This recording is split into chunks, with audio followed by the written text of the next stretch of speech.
Innal hamdalillah nahmaduhu wa nasta'inuhu wa nastaghfiruh wa na'udzu billahi min shururi anfusina wa sayyiati a'malina may yahdihillahu fala mudhillalah wa may yudlilhu fala hadiyalah.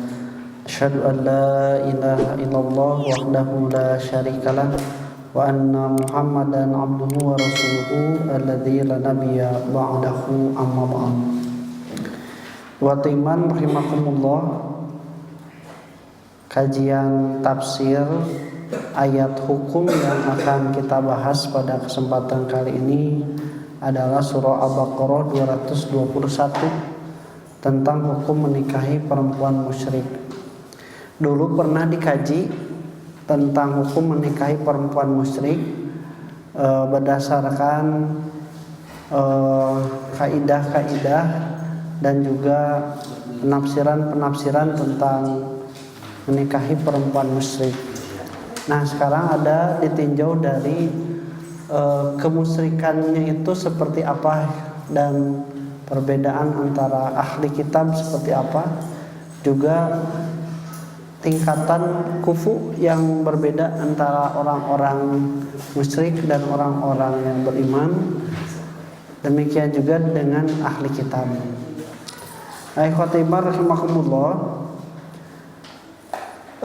menikah itu adalah suatu pondasi untuk membangun kehidupan seseorang, di mana ketika seseorang sudah menikah itu maka dia akan terbina bagaimana pola kehidupannya, pola kehidupan yang dilakukan dalam suatu pernikahan akan membuat seseorang itu menjadi lebih baik ataupun juga sebaliknya. Bagi umat Islam, ketika menikah itu adalah merupakan ibadah. Oleh karena itu, ketika sudah menikah, rumah tangga yang barokah itu adalah rumah tangga yang membawa kepada semangat untuk beribadah, semakin dekat dengan Allah Subhanahu wa ta'ala. Maka ketika rumah tangga semakin jauh dari Allah Subhanahu wa ta'ala, ibadah beuki hese nu di pikiran teh kaduniawian, berarti rumah tangga kita itu visinya hanya duniawi. Visinya itu hanya duniawi. Atawa ibu lamun ngobrol jeung si bapak ngobrol ke naon? Duniawi kene mun hutang. Ngobrol ke naon deui biasana? Budak. Duniawi kene budak.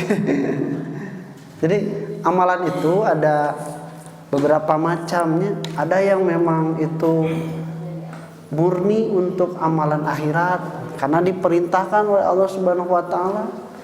Sehingga salat, ngaji Al-Qur'an, saum, eta mah tos jelas we amal akhirat gitu. Ada juga amal yang toh duniawi, baik itu yang sifatnya mubah atau sifatnya haram. Anu mubah kerek, jalan-jalan gitu aja, makan, nonton, itu semua adalah perbuatan yang duniawi. Bahkan ada yang sifatnya haram, judi, mencuri, minum minuman keras, berzina. Nah, ada yang ketiga, amalan-amalan dunia yang dijadikan wasilah untuk akhirat. Nah, ieu anu seueur mah peluangna. Maka tong wakamah beunteunnya nyiar napakah keur pameget, tawa ibu-ibu ngurus rumah tangga, diniatan keur ibadah, eta teh pipahalaeun. Tapi kalau misalnya tidak diniati untuk menjadi wasilah ibadah, maka ruginya itu terlalu banyak karena menguras waktu, tenaga dan emosi lebih besar. Tapi tong wakama nu gede kitu perkara kadunya ambeyan teh bisa jadikeun wasilah. Ngarenghapna wae oge lamun dijadikeun wasilah ku urang sadayana kanggo ibadah mah aya tungtungna ke di akhirat. Ngarenghapna kumaha ngarenghapna anu jadi ibadah mah nah bismillah heula Loba teh maksudna dalam tiap ngarekhab itu kita berada dalam keridhaan Allah, tidak bermaksiat.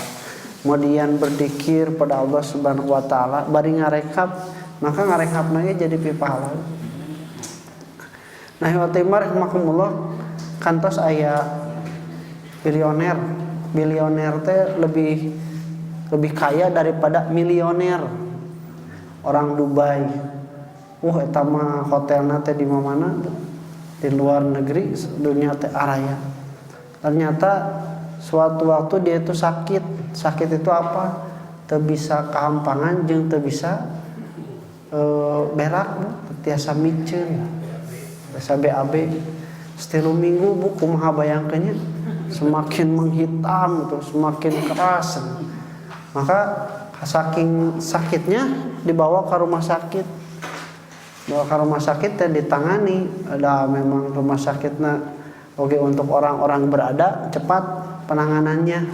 Dan ternyata alhamdulillah bisa ngompol deui anu. Bisa ngompol deui. Nah, atas ngompol teh beres, terus rek pulang dipasiankan bil kwitansi pembayaran. Ceurik udah make ceurik cenanya.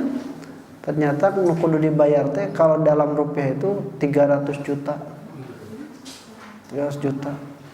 Aceu dokter nate senang. Pak kunaon mahal teuing? Satu di diskon we.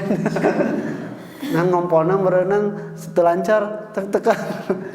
Jadi cenah di diskon atuh. Kami akan berikan keringanan misalkan lain jelema beunghar baru. Tidak, cenah saya bukan karena uang yang harus saya bayar, tapi karena bertafakur ternyata untuk satu kali bisa kencing saja 300 juta. Orang geus ngompol sabaraha kalinya? Aduh. Kabayang orang ngompol jutaan kalinya kali 300 juta. Aduh. Maka ternyata orang kaya pun juga sampai menangis mentafakuri bahwa berapa banyak kenikmatan Allah yang telah dia terima itu. Tapi kita lupa bersyukur dan baru bisa merasakan nikmat itu ketika tidak bisa, itu benar. Nalika keur geuning. Nah, ikhwatimar rahimakumullah, oleh Allah Subhanahu wa taala hukum di sini adalah hukum tidak boleh menikahi perempuan yang musyrik.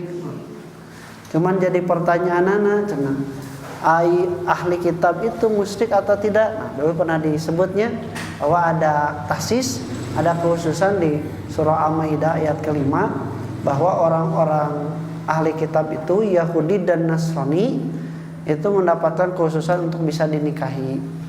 Nah, tapi perempuannya di laki-laki muslim menikahi perempuan yang musyrik dari ahli kitab.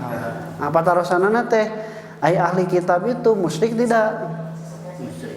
Musyrik. Ai orang musyrik ahli kitab. Centang tos. Kan ada orang musyrik yang bukan ahli kitab. Nah, iyalah kahiji kalimat musyrik itu dari kalimat syaraka. Ai syaraka ngokafnya sabab saraka aya saroko. Saroko mah sebatan.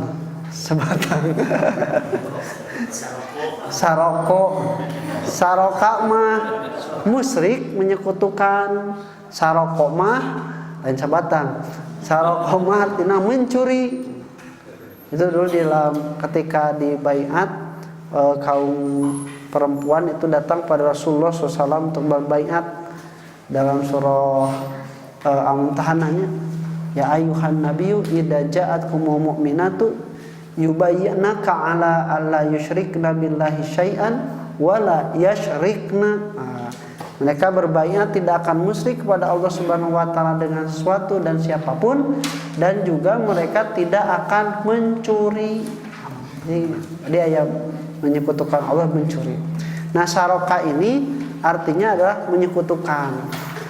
Menyekutukan itu berarti menyatukan dua perkara atau lebih dalam satu urusan, disaruakeun tak bersarikat.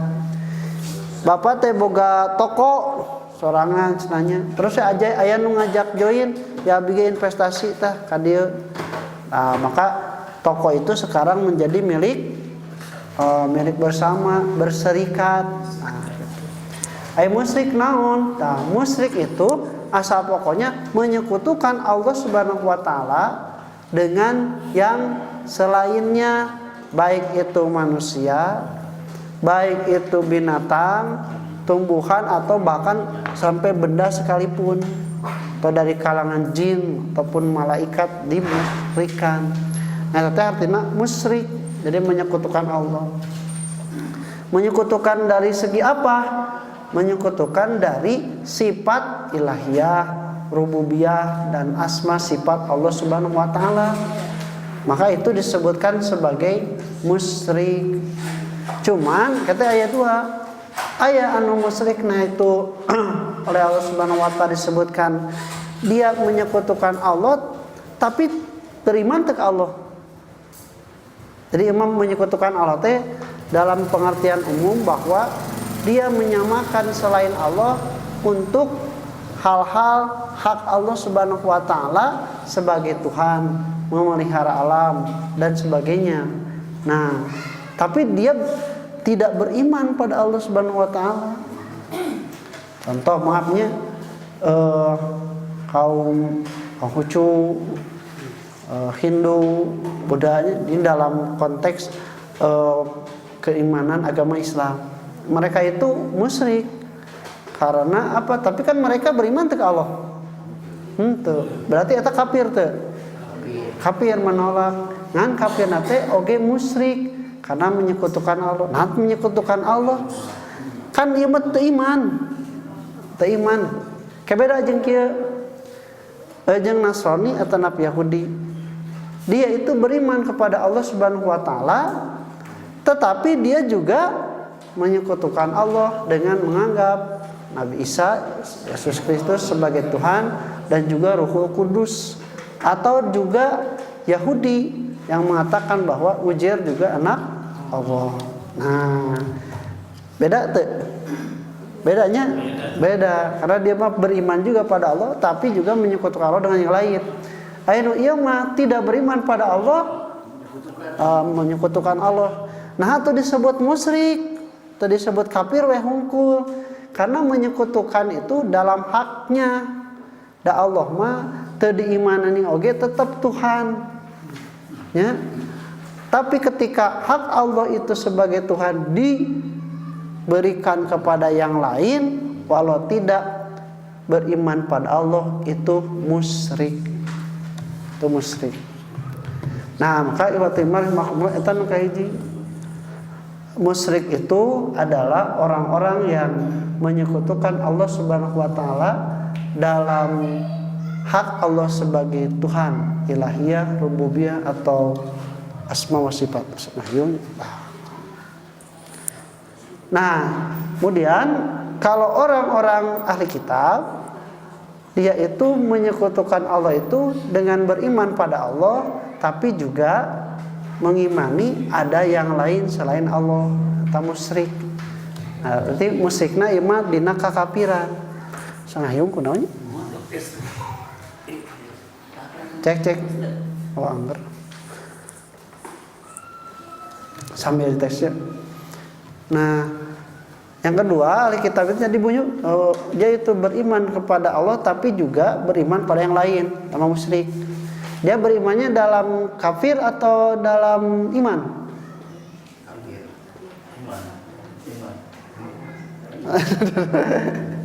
Kan air tadi mahnya Hindu, Buddha itu mahnya Konghucu. Dia itu musyrik dalam kekafiran kan? Menolak Allah Subhanahu wa taala sebagai Tuhan dan dia musyrik. Ayeuna namina Yahudi jeung Nasrani, dia itu kafir, musyrik pada Allah, menyekutukan Allah itu dalam iman atau dalam kafir? Dalam kafir. Nah, dalam kafir kan iman ke Allah, betul, tapi dia tidak beriman kepada Nabi Muhammad SAW dan Al-Quran. Taku Allah teh, nu kitu teh disebutna kafir. Kafir, kayak aya anu terakhir ta. Ya. Nah, anu terakhir ayeuna orang yang sudah beriman mengaku beriman kepada Allah, Nabi Muhammad, mengimani Nabi Musa, Nabi Isa, kemudian juga pada Taurat dan Injil, terus agama Islam lah gitu. Terus mengaku Islam, terus manehna juga percaya kepada ada Tuhan yang lain. Nyi Roro Kidul nanti Sang Hyang tahan karena eta musyrik teu musyrik kan ya musyrik nate dalam keimanan nu kieu abus surga abus lamun tos bertobat. Kalau tidak bertobat maka Allah la yaghfiru innallaha yaghfiru dzunuba tidak akan menerima tidak akan mengampuni dosa kecuali musyrik pada Allah Subhanahu wa taala. Netanya jadi runtutan aya disebutkeun anak wa minan nasi may yatahidu min dunillahi angdadan. Kata musyrik teh di antara manusia beriman ada yang mengambil bandingan bagi Allah Subhanahu wa taala yuhibbunahum ka hubbillah. Tanya perbedaan musyrik. Ayeuna cenah sarua teu orang musyrik nu tadinya musyrik selain ahli kitab, selain agama Yahudi dan Nasrani, jeung musyrik ahli kitab sarua teu? Sarua musyrik nu mah. Sarua. Naon atuh bedana Ustaz? Nah, iya dibedakeun. Bedakeun anak kumaha? Sapertos dina surah Al-Bayyinah teh lam yakunil ladzina kafaru min ahli kitabi nah eta nyebutkeun bahwa orang kafir itu dari ahli kitab dan juga orang musyrik. Maka dibedakeun atuh aya sarua-rua keneh kafir mah gitu. Nah, ieu perbandinganna kieu Bu. Ai koruptor maok maling ai bangsat maling sarua teu bangsat jeung koruptor sarua naon kalau maling bedana naon gede we emang koruptor teh kudu gede wae Pak Haji nu laleutik ieu mah aya nya ai korupsi sendal gak bisa pengadaan barang Pak Haji sopan nah eta mah ekses dari penghalusan makna sehingga nya gitu daerah disebut koruptor mah atuh da di bajuan ieu mah di Tenggolan di Buligiran ieu mah di bajuan nya asik gaduh enggal aya nu maling mah kan di Baluligiran untuk diduruk di Tenggolan ai koruptor mah di rompian di dasian sura-seri dipoto wartawan aya maling mah boro-boro nya kan sarwanya maling nama sarua nana teu bedana kieu ai koruptor mah Bu biasana anu boga kewenangan ya mun ibu misalna teh mun ibu misalna teh di bumi kan ibu teh dipasihan anggaran si bapak jelas anggaranna teh terus ku ibu teh dikorupsi teu dibelikeun naon anu dipiwarang ku bapak tah ibu teh maok teu maok karena kita teh namanya korupsi beda lamun misalna teh si ibu lain mah lain pamajikan si bapak nyokot duit si bapak atau maling atau koruptor di bedanya namanya beda jadi ai maling mah di luar bukan mempunyai kewenangan sedangkan koruptor mah yang mempunyai kewenangan duana ge sarua maling.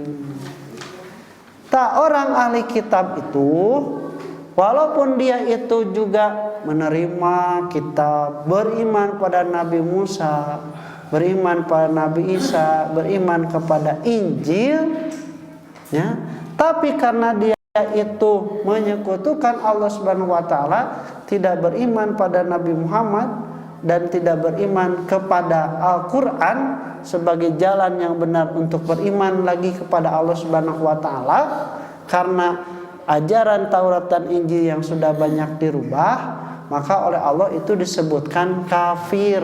Tapi eta mah nya tadi siga anu geus aya di imah semoga wewenang, semoga kitabna, semoga modalna istilahna. Tapi aya anu di luar ahli kitab mah, agama-agama di luar ahli kitab, kemudian dia itu tidak beriman pada Allah, anu kitu mah disebut teh musyrik. Nah, itu perbedaan antara kenapa disebutkan ahli kitab itu dan musyrik itu dibedakan, tapi disebut sama sebagai orang-orang kafir. Nah, di sini waktu rahmakumullah oleh Allah Subhanahu wa Ta'ala sebutkan wala tankihu musyrikati hatta yu'minna, dan janganlah kalian menikahi perempuan-perempuan yang musyrik sampai mereka itu beriman. Asa pokona kenging tekenging karena tadi apa? Musyrik. Sekarang kalau ahli kitab itu tadi termasuk kepada musyrik, berarti asa pokona kenging tekenging.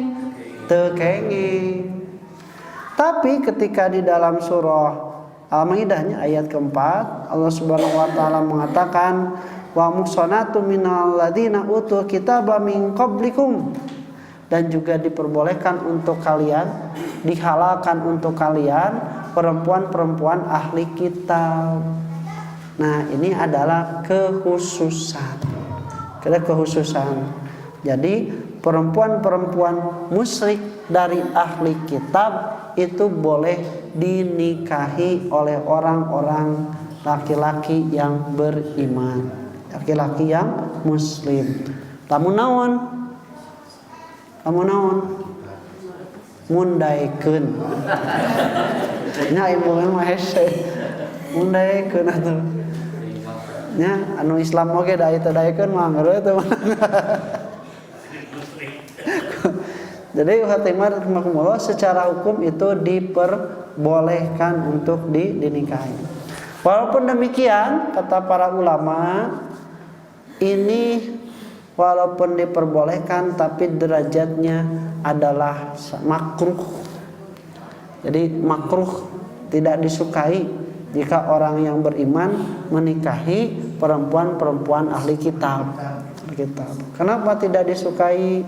Karena walaupun laki-laki itu banyaknya hikmahna, walaupun laki-laki itu dia berkuasa menjadi kepala rumah tangga, tapi laki-laki itu mudah terpengaruh hatinya oleh perempuan.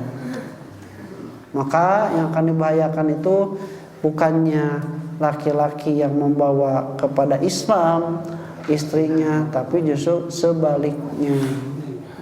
Yang kedua, dengan kalimat wala amatun mu'minatun khairum min musyrikatin, ini juga jadi petunjuk bahwa aya keneh perempuan-perempuan muslimah sanajan hamba sahaya itu akan lebih baik kamu tikahi daripada kamu menikahi ahli kitab sekalipun yang diperbolehkan.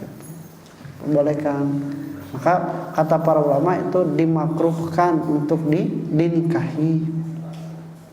Nah, kalau melihat di asbabun nuzul, yang pertama kata Muhammad Ali As-Sabuni, asbabun nuzul ini, ayat ini diturunkan tentang Abi Marsyad Al-Ghunawi yang membawa tahanan perang dari Mekah ke Madinah. Dan ketika ia masih dalam keadaan jahiliyah, ia mempunyai hubungan dengan seorang perempuan yang disebut Anakon dengan goda. Anakon. Lalu perempuan itu mendatanginya dan bertanya, apakah kamu masih sendiri? Maka ia menjawab, celaka bagimu, sesungguhnya Islam telah menghalangi antara kita. Kemudian perempuan itu berkata, apakah kamu masih ingin menikahiku? Ia menjawab, iya, tapi aku akan meminta izin kepada Rasulullah SAW terlebih dahulu. Maka turunlah ayat ini, tekengeng, karena dia masih musyrik. Ini asbabun nuzulnya itu tentang Abu Marsad Al-Ghanawi yang ini menikahi perempuan dari ahli kitab, kemudian minta izin para rasul tapi tidak diizinkan. Nah, kemudian kata Imam Asy-Syafi'i membantah bahwa sababun nuzul ini bukan untuk ayat ini, tetapi ayat kedua surat An-Nur. Wa hurima dzalika 'alal mu'minin atau azani la yankihu illa zaniatan aw musyrikah. Perempuan pezina itu tidak boleh menikah kecuali pada pezina lagi atau yang musyrik. Itu kata Imam Asy-Syafi'i. Nah, yang kedua ada juga yang disebutkan, diriwayatkan dari Ibnu Abbas bahwa ayat ini turun tentang Abdullah bin Rawahah yang mempunyai hamba saya perempuan yang hitam dan ia marah kepadanya sampai menamparnya. Oh, itu udah dunungan, Bu. Ngambek ke pembantu, cabok weh. Kemudian ia mendatangi Rasul dan menceritakannya. Rasul bertanya, "Kenapa dia wahai Abdullah?" Dia sholat, saum dan menyempurnakan wudu dan bersahadat. Maka Rasul berkata, dia perempuan mukmin. Demi Allah, saya akan memerdekakan dan menikahinya. Yuk, bayangin keimanan sahabat kapungkur, tapi itu. Cik urang mau minta hampura oge atau dipangmolikeun baso oge beres. Tapi kusabab cek Allah teh wala amatum mu'minatun khairun min musyrika. Bahkan disampaikan nanti menjadi wasilah yad'u ila magfirati wa jannati bi idni. Sahabat teh langsung teh loba pikir, rek dimerdekakeun, rek ditikah. Daekeun tuh, daekeun atuh kadunungan jadi merdekakan. Kemudian dia melaksanakannya. Tidak lama setelah itu orang mukmin mengejeknya karena menikahi hamba saya, karena mereka lebih suka menikahi perempuan musyrik karena kecantikan dan keturunannya. Maka turunlah ayat ini. Jadi ya teh nyindir justru orang-orang mukmin yang karena tadi ada penghususan boleh menikahi ahli kitab yang lebih cantik, yang lebih menarik, tapi Abdullah bin Rawahah justru malah menikahi perempuan hamba saya yang hitam, dan ini dibebaskan dan dinikahi. Jadi watimah rahimakumullah, ini jadi petunjuk bagi kita sebagaimana yang disebutkan oleh Rasul, kalau kalian menikah itu maka tikahilah berdasarkan agamanya. Jangan menikahi karena cantiknya saja, karena cantik akan pudar. Jangan menikahi karena harta akan hilang. Jangan menikahi karena nasab juga mungkin akan berganti. Nikahilah karena agamanya, karena agama itu akan tetap ada dan mengukuhkan sehingga menjadi wasilah kebaikan. Nah, kanggo urang mah dibalikeun, nu penting agamana heula, tangos agamana Islam sarua, nu harteu, gelis teu, loba duit teu, tah kitu. Mohon bae seunanya saleh oge asal gelis, asal beunghar. Nah, wa timar rahimakumullah, kenapa sampai Allah Subhanahu wa taala menyebutkan seperti itu? Karena pembinaan keluarga itu adalah batu pondasi pertama dalam pemilihan pasangan, dan dia juga akan menjadi pondasi pertama ketika akan melahirkan generasi-generasi. Kalau generasi-generasi yang dilahirkan itu dari rahim-rahim yang bukan beriman, maka itu juga akan besar pengaruh dengan pendidikan, dengan pengasuhan akan terbawa juga tidak beriman atau tidak kafir. Nah, ikhwatimah rahimakumullah, oleh karena itu Allah Subhanahu wa taala melarang perbuatan. Bagaimana dengan hukum di negara kita? Boleh tidak menikah beda agama? Boleh tidak, Bu?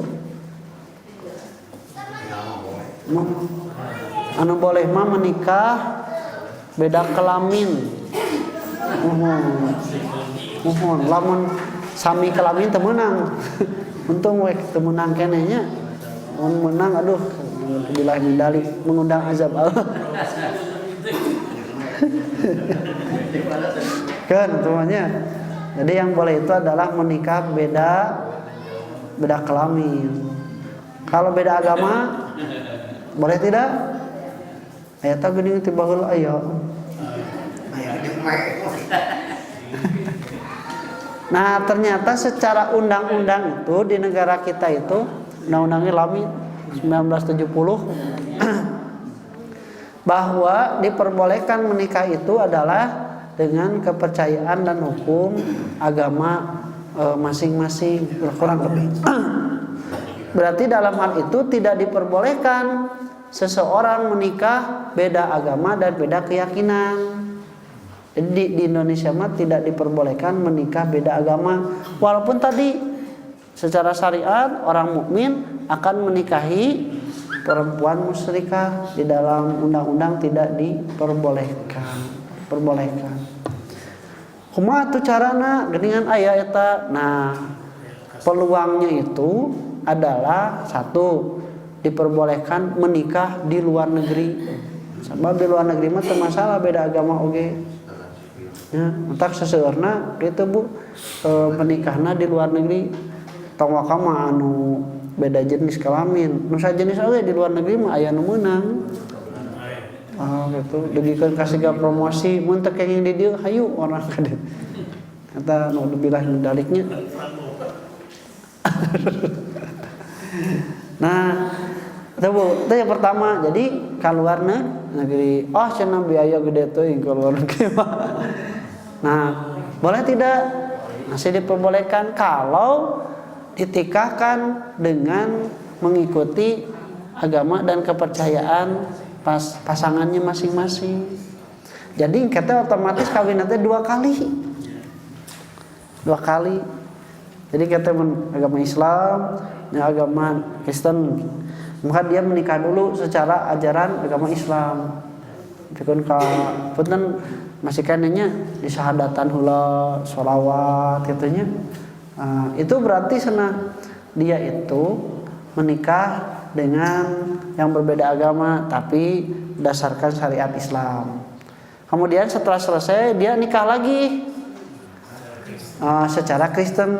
Tuh itu geus dua nana teh jadi menggadaikan agama sebenarnya mah. Ya. Seperti itu. Nah, kalau sudah seperti itu baru kantor urusan agama mau mencatat. Menganggap sah tidak? Nah, kudu nama tidak. Karena kan dia teh orang Islam tapi menikah kafir. Dia teh orang Nasrani tapi menikah Islam. Tuh, harusnya tidak boleh.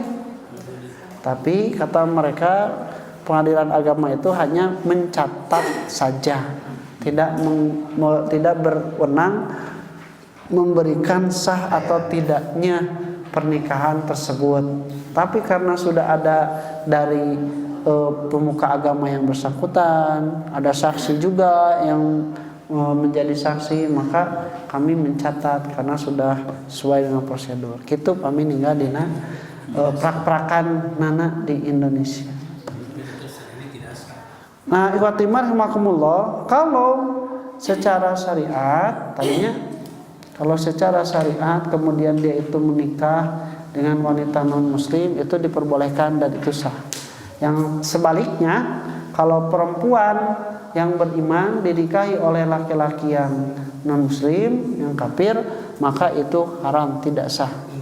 Kalau misalnya sampai tetap menikah maka itu dianggap tidak sah, fasad nikahnya, fasad rusak nikahnya. Jadi dihukumi berzina karena tidak halal. Nah, ikhwatimar rahimakumullah, itu di ayat yang pertama ini, ada yang pertama. Nah, kemudian bagian yang keduanya itu walat tungkihu musyrikina hatta yu'minu, dan janganlah kalian menikahkan orang-orang musyrik Berarti kepada siapa? Kepada perempuan-perempuan yang beriman, hatta yu'minu, sampai mereka itu beriman. Wal 'abdul mu'minun khairum min musyrikin, dan hamba sahaya laki-laki yang beriman lebih baik daripada laki-laki musyrik, walau ajabakum, walaupun membuat kalian takjub. Tah ajabakum teh lain ka istrina hungkul, ka walina oge termasuk. Atuh teh serab kumaha benernya, emasna 12 kilo dipake. Mobilna terbaru tah. Itu juga termasuk ajabakum. Pada di jero. Bahkan termasuk ketika dengan perilaku, dengan sikapnya yang seperti baik, Nah, padahal rahimakumullah, jangankan untuk suami ya menjadi kepala rumah tangga, menjadi pelindung, menjadi pembimbing. Orang beriman itu menjadikan teman dekatnya itu orang-orang Yahudi dan Nasrani saja dilarang. Di Al-Maidah 51-nya, tattahidu Yahuda wan Nasara auliya'a min dunil mu'minin. Kalian jangan menjadikan teman dekat itu orang Yahudi dan Nasrani. Iya dijadikan salaki. Komo deui atuh. Komo deui. Maka rahimahullah itu adalah larangan yang sangat jelas. Nah, dan yang dimaksud dengan orang musyrik pada ayat ini adalah orang kafir yang tidak beragama Islam, yang mencakup kepada orang penyembah berhala, Majusi, Yahudi, Nasrani, dan orang yang murtad. Maka diharamkan bagi perempuan muslim dinikahi oleh orang musyrik karena Islam itu mulia dan tidak boleh direndahkan. Nah, ini alasan kenapa lalaki anu mukmin mah meunang menikahi perempuan yang musyrik, karena Islam masih tetap di atas. Nah, dia kepala rumah tangga. Cek istilah nama ai pamajikan mah kudu seizin lalaki lamun keluar mun rek ibadah sisa namanya. Tapi kalau laki-laki itu dia bebas, tidak harus atas seizin istrinya gitu. Nah, kemudian rahimahumullah, berbeda sebaliknya kalau misalnya perempuan yang mukmin dinikahi oleh laki-laki yang musyrik atau yang kafir, maka Islam menjadi di bawah. Ya handap, maka kudu nuturkeun ka hayang salaki atawa misalna teh erek salat oge hararese dan sebagainya. Nah, itu akan merusak kepada agama seorang perempuan. Ini kenapa hikmah kalau laki-laki boleh menikahi wanita Yahudi dan Nasrani, sedangkan perempuan itu sama sekali, perempuan yang beriman tidak boleh menikahi dengan laki-laki Yahudi dan Nasrani. Selain itu, orang musyrik mengajak dengan diri mereka kepada wanita muslim untuk masuk ke dalam kemusyrikan, karena laki-laki sebagai imam dalam rumah tangga, sebagaimana ayat ulaika yad'una ilan nar.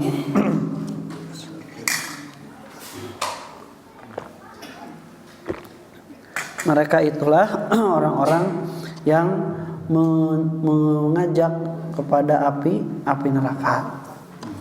Lebih dari itu, laki-laki sebagai kepala rumah tangga lebih berkuasa dalam menentukan akidah seorang anak. Jadi akidah seorang anak itu ditentukan oleh laki-laki. Maka jika ayahnya musyrik, besar kemungkinan anak-anaknya menjadi seorang musyrik pula. Di orang sok aya rame, anak saya tidak saya arahkan supaya sama agamanya dengan saya, biarkan dia memilih sendiri. Salah gitu teh. Eta teh sarua jeung ai akang. Akang agama Islam teh yakin teh Islam teh sebagai agama yang benar dan jalan keselamatan, sekaligus otomatis meyakini bahwa agama yang lain itu tidak benar dan bukan jalan keselamatan. Lama misalnya meyakini kuduna ditarik, da urang embung anak urang dina kacilakaan dengan mengikuti kemusyrikan. Eta mah siga anu nya kitu.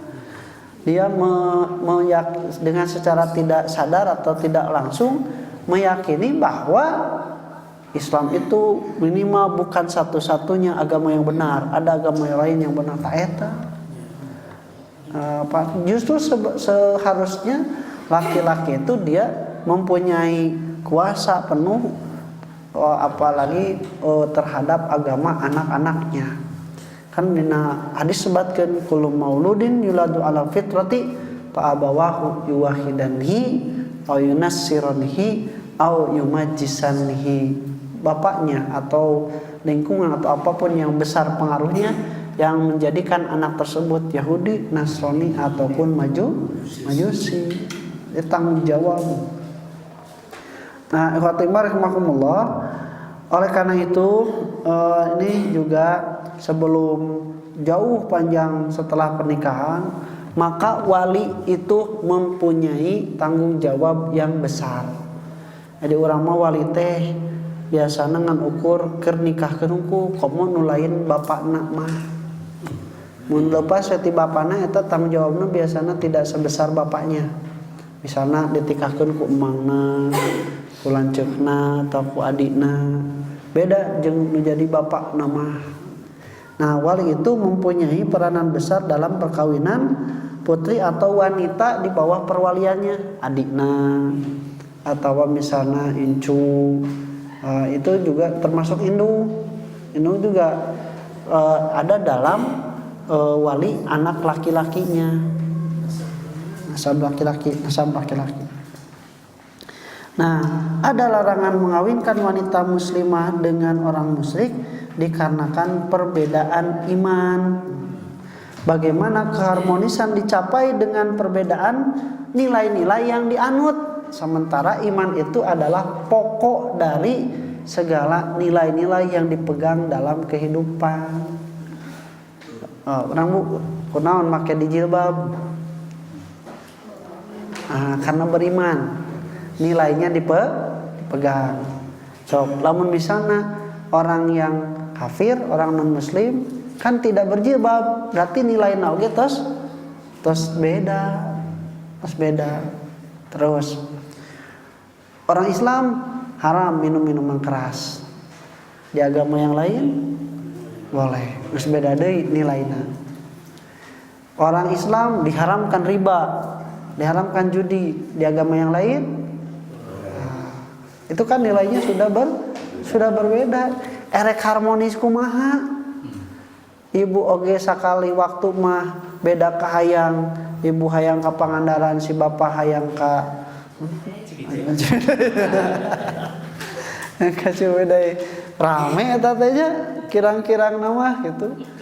Dan kirangna bapak rumah sana boga duit tentunya, ibu rumah sana nyiapkeun segalana. Cek si bapak teh lamun lain ka Ciwidey mah jadi abang boga duit.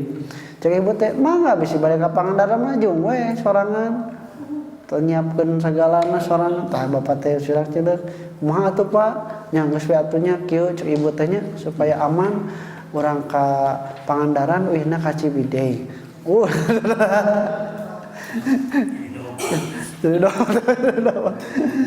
Ini maslahat.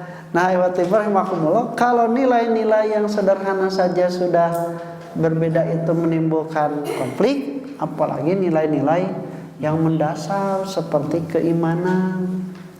Nah, maka wali itu secara tidak langsung, cek bahasa Abimah, ketika dia menikahkan anaknya itu dengan yang berbeda agama, maka dia itu seolah-olah mengantarkan kepada ketidakharmonisan dalam rumah tangganya. Terlebih tanggung jawab anak-anak dididik dengan nilai ketuhanan. Nah, wali teh Bu. Walaupun wali itu tidak saklek istilahna mah bisa melarang anaknya untuk tidak boleh menikah. Apalagi kalau misalnya tidak ada masalah, ngaku sabab teresep we gitu, tekenging. Nah, tapi wali juga punya andil besar terhadap anak perempuannya menikahkan atau tidak. Bahkan iwatimah rahimakumullah orang tua laki-laki, orang tua laki-laki juga seperti Nabi Ibrahim kepada Nabi Ismail itu pernah memberikan masukan, bahkan seperti perintah untuk menceraikan istrinya yang mempunyai perangai yang tidak baik. Atas dasar perintah orang tua, karena berbuat baik pada orang tua ternyata lebih diutamakan, sedangkan menceraikan itu diperbolehkan dalam agama.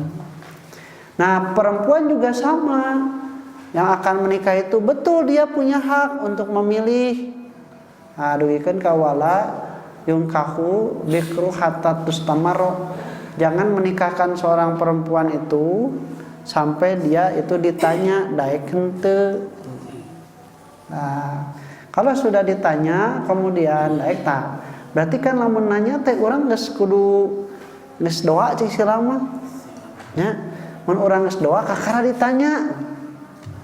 Eta kan datang teh ka wali heula. Di urang mah kan backstreet. Awe menah heula geus katalian kakara ka bapana. Kan eta jadi konflik. Bapana karek panggil ayeuna teu apa saha, ieu budakna geus apet. Jadi yang lebih baik itu anak perempuan itu kalau misalnya ada laki-laki yang mendekati, dia harus ke bapana dulu, baru boleh ta'aruf. Kalau sudah cocok, baru dilanjutkan untuk jenjang menghitbah atau pernikahan. Lain tibalik justru istilahnya sejaban. Tak hiji waktu mah aya nu nyampeur wae, aya nu ngapelan wae, tapi ngobrol jeung bapana can pernah nganukur punten assalamualaikum. Eta teh tanda tanya. Itu rek ngajadikeun pamajikan atawa jadikeun ngan ukur bobogohan cocok. Mangga bila eme teruskeun kita cari kelas. Itu bukan menegaskan. Tadi kan secara orang laki-laki menikah seorang muslim, terus muslim perempuan dinikah orang muslim. Penegasan. Jadi secara ini mah secara syariat Islam laki itu boleh menikah orang musyrik, terus dan ada kewajiban untuk memuslimkannya orang musyrik itu. Oh nya.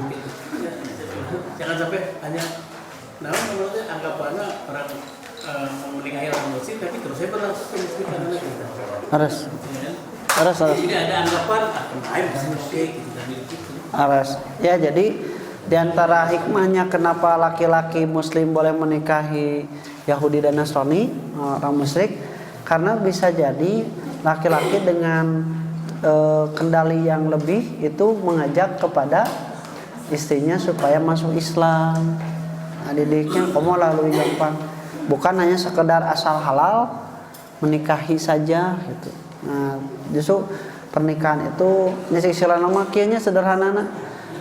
Bagi orang laki-laki muslim itu sudah jelas bahwa Yahudi dan Nasrani sekarang itu kafir, dan kafir itu akan masuk ke dalam api neraka.